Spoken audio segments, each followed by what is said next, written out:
Thank you for joining me for session 4 of Lifeway Study, the book of Proverbs and Song of Solomon. The title is The Choice, and the lesson summary statement is all people have a choice to make: follow God or reject Him. And the text is Proverbs 4, verse 11 through 27. A fun way that you might have in starting the lesson is to give out blue and red M&Ms and then ask the class, do they remember the movie The Matrix? And the movie starts with Morpheus offering Neo, the star of the movie, a red pill and a blue pill. Do you remember what those pills stood for? The red pill stood for reality, and it would show him the Matrix. The blue pill would send him back into his blissful ignorance to live in the Matrix. But the interesting thing is nobody ever complained that there wasn't offered a yellow pill or a green pill. It seems as though people intuitively know that there is reality and then there is ignorance of that reality. And there's a choice that's to be made. This lesson repeats a lesson that's found throughout the Bible. All people have a choice to make: follow God or reject Him. Now, what's wrong with blissful ignorance? For example, a toddler is blissfully ignorant of so much of the world around them. What's wrong with that? Well, it's dangerous for that child. The child could easily be hurt because of its ignorance of a hot stove or falling down steps, those kinds of things. In fact, the baby has to be protected with a babysitter. Now, Proverbs 4, verses 1 through 9, the father says to the son, desire wisdom. In verse 10 through the end of the chapter, he's giving an explanation, a rationalization as to why this son should desire wisdom. Wisdom makes a difference in a person's life. And so he is showing this by way of contrasting good and bad. There are two paths that are set before this son, and this is going to show him why he needs to desire wisdom.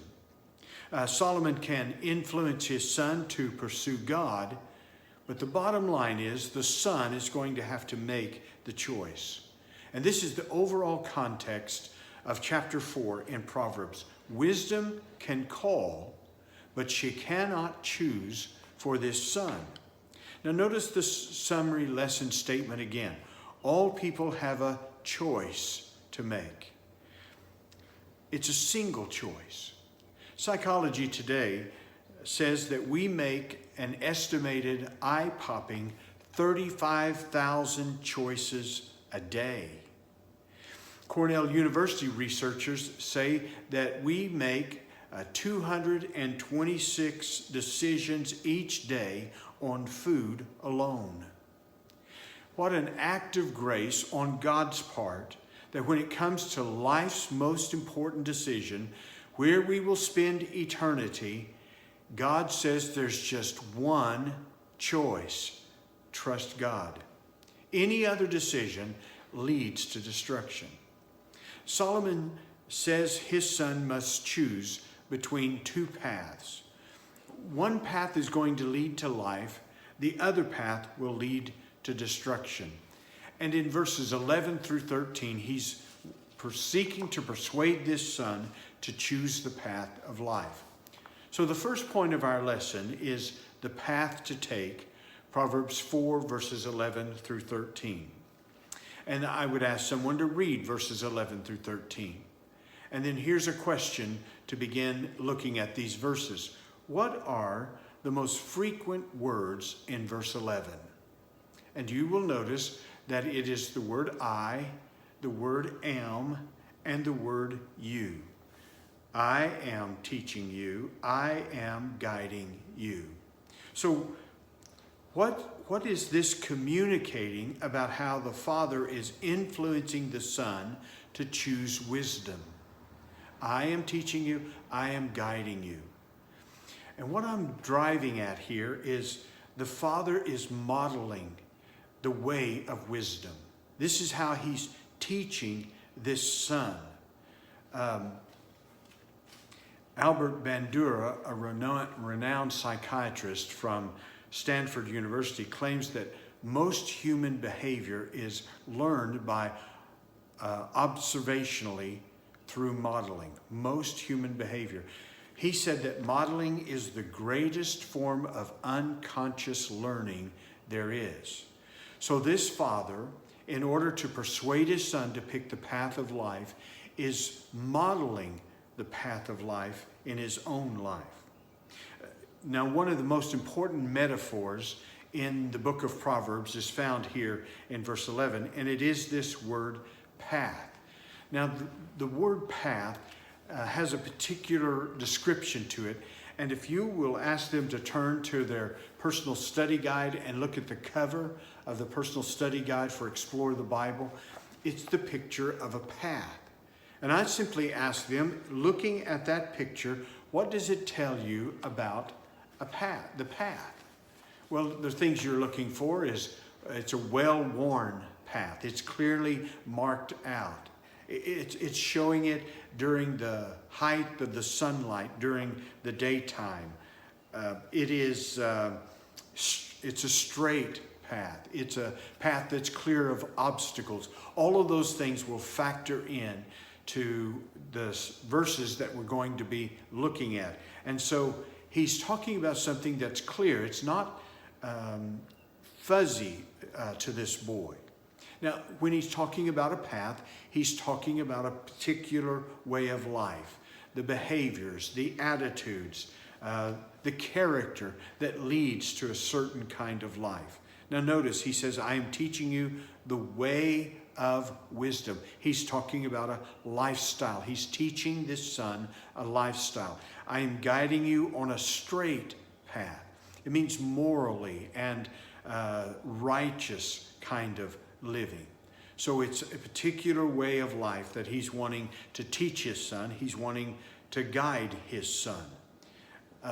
And that is to say that wisdom is more than learning a series of principles and truths. Wisdom is taking those truths and living them out. This is what the Father is seeking to do in order for him to take this path of life. Now look at verse 12 and have them read that. What he's driving at is take this path, live this kind of way, son, and it is the most freeing way of life. Notice, when you walk, your steps will not be hindered. That is talking about obstacles. Where do these obstacles come from? Sin puts obstacles. They put hindrances in front of us in experiencing life. When you run, you will not stumble. You will make progress. In other words, he's saying to his son, take the path of life because this is the most freeing kind of life. This is not the most restrictive. The world would teach you that, but it's actually the most freeing. And I can illustrate that for you. Suppose a single person makes the decision that they're going to live a life of abstinence until and if God should one day give them a person to share their life with in marriage. And so they're going to reserve their sexual life until marriage. Now the world looks at that and says that's restrictive, that's binding, that's imprisoning. But the scripture says, no, that's actually freeing. So I want you to give me as a class a support as to why I would say a single person who makes the decision to live a life of abstinence until their day of marriage is actually living a life of freedom. How would you support that? Now, this is the things I'm thinking of. The person who's made that decision doesn't have to be asking these questions about protection and what kind of protection and if they'll use protection. The person who's made the decision about abstinence not having to ask the question, am I going to have sex with one person or am I going to have sex with every person? It absolutely sets the person free. They're not, when their passions are stirred, they don't have to be trying to get into some kind of rationalization to evaluate this decision. They have already made the decision, I'm going to live a life of abstinence and purity until the day of marriage. You see what I'm saying? He's saying, son, this is a life that's going to lead you to live a life of freedom. But this can be applied not just to the sexual relationships in our lives, but it can be applied to finances, it can be applied to forgiveness, it can be applied to the fear of the future. Think about what happens when someone has a health crisis. They've made the decision, I'm going to trust God. Imagine how freeing that is when they're not constantly wondering if God loves them. They're trusting God. And they know that He loves them and He wants the best for them. And they just simply release this into the hands of a faithful and loving God. Now, verse 13 is saying that wisdom is life's best guardian. He says in verse 13, hold on to instruction, don't let go, guard it, for it is life. What is it that wisdom is offering a person? And you're hoping that the answer is life. Now in verse 10, which is not a part of our Sunday school lesson, this word is used to describe quantity of life. There is, life will have its fullness to it. But here, he's not talking about quantity of life, he's talking about quality of life. Wisdom will produce the best kind of life. But there's some things that have to happen. He says you have to hold on to the instructions. That is, you won't let the truth slip away until it has been made a part of your life. He says you have to guard it. This is a word that's going to be found frequently in the book of Proverbs, and it's a word that describes the fact that we forcefully apply God's life. We don't forget it. We're not distracted from it. And so how would that be applied in a person's life? If they're holding on to the truth, that is, they're not letting it slip away. They're guarding the truth so that it's being forcefully applied to their life.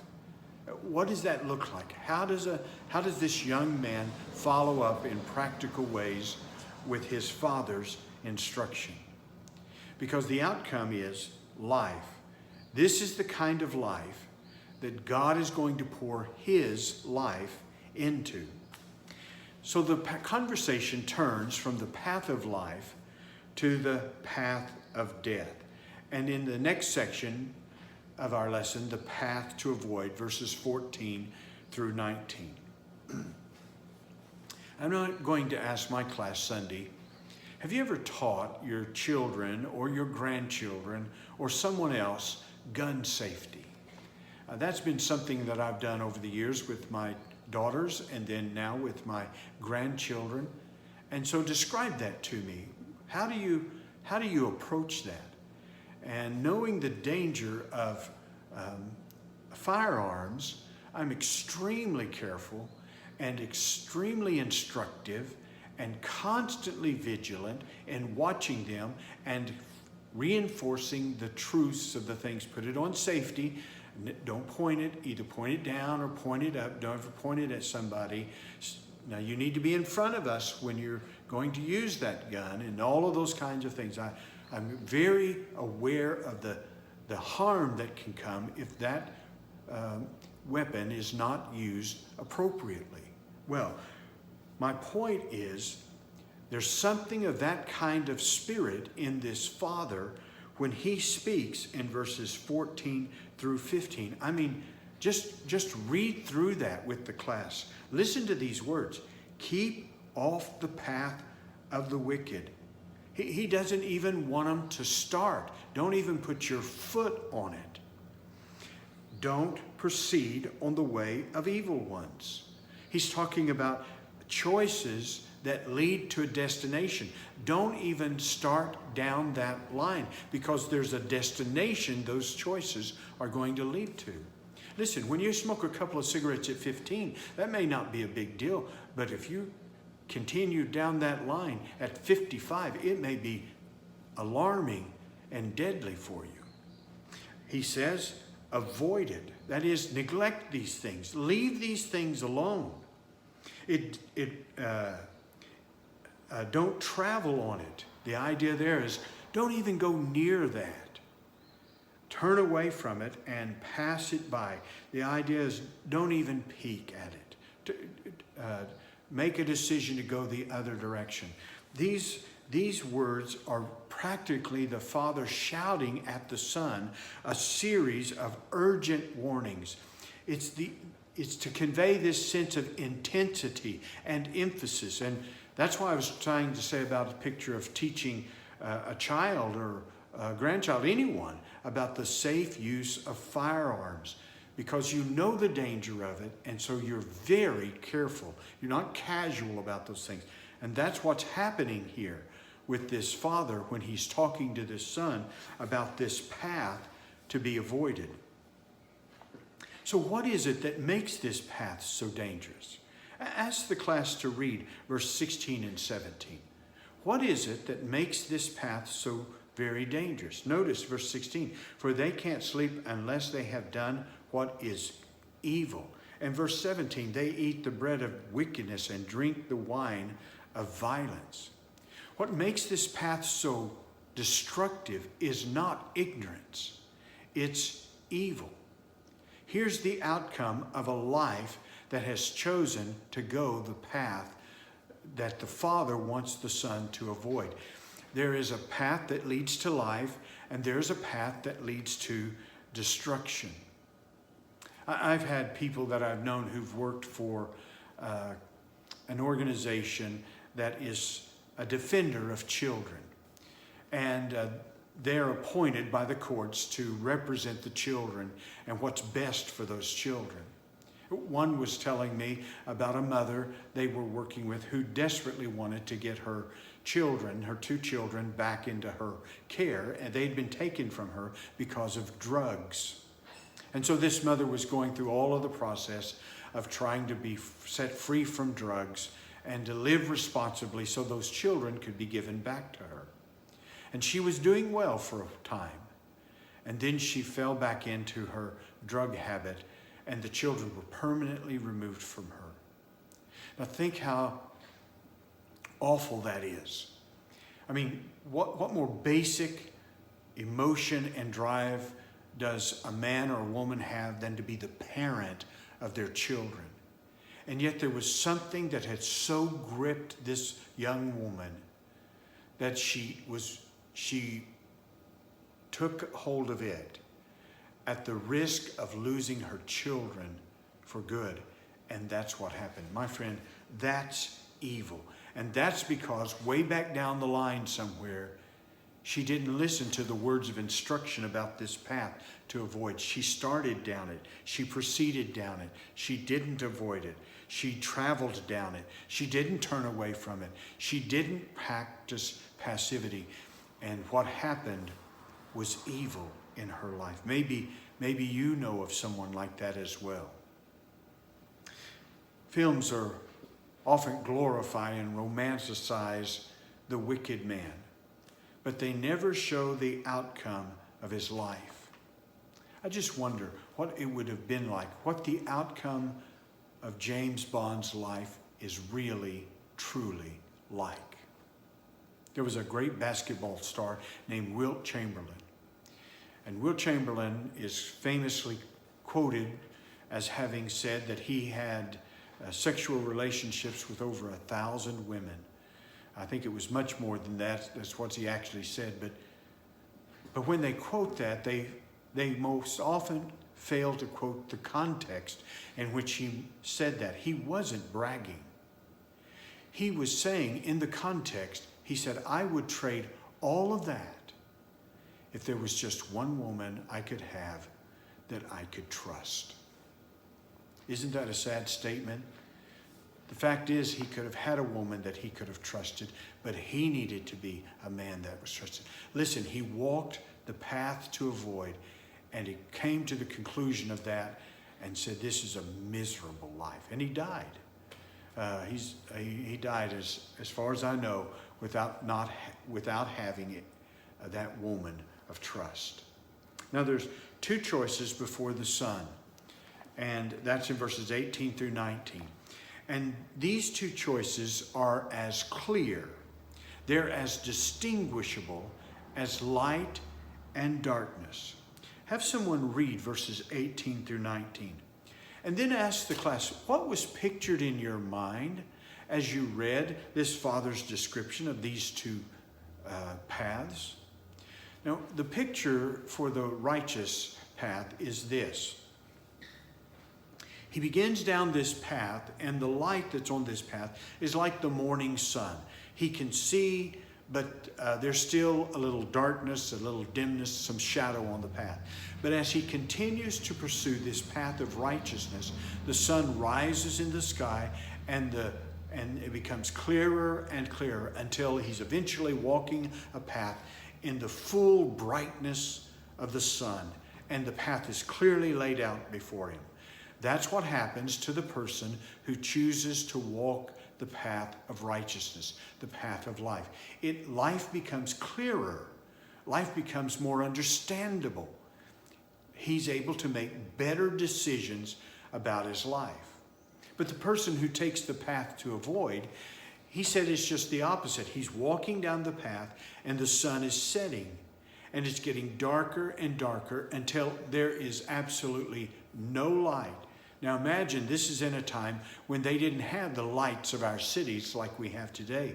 And I'm sure you've probably been someplace where it has been just pitch black. There are no lights from outside, no light from a farmhouse, no light from headlights. It is just pitch black. That's the picture of that. And he says that's what happens to the person who walks this way.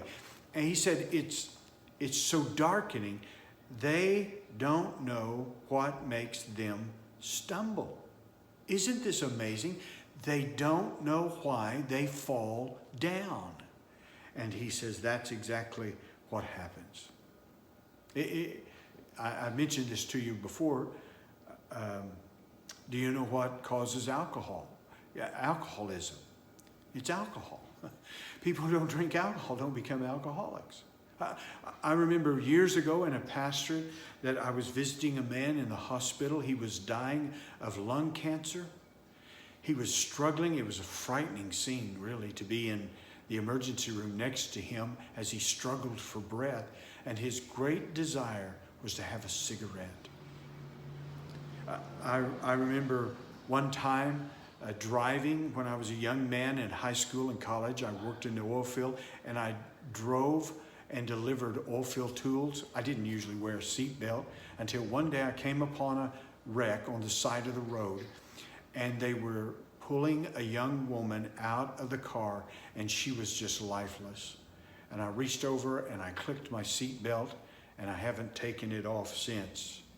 One time I was driving and I was very sleepy and delivering those tools to a rig. It was late or early in the morning, and I'd fallen asleep at the wheel, and I woke up just in time to yank the steering wheel and miss a bridge embutment.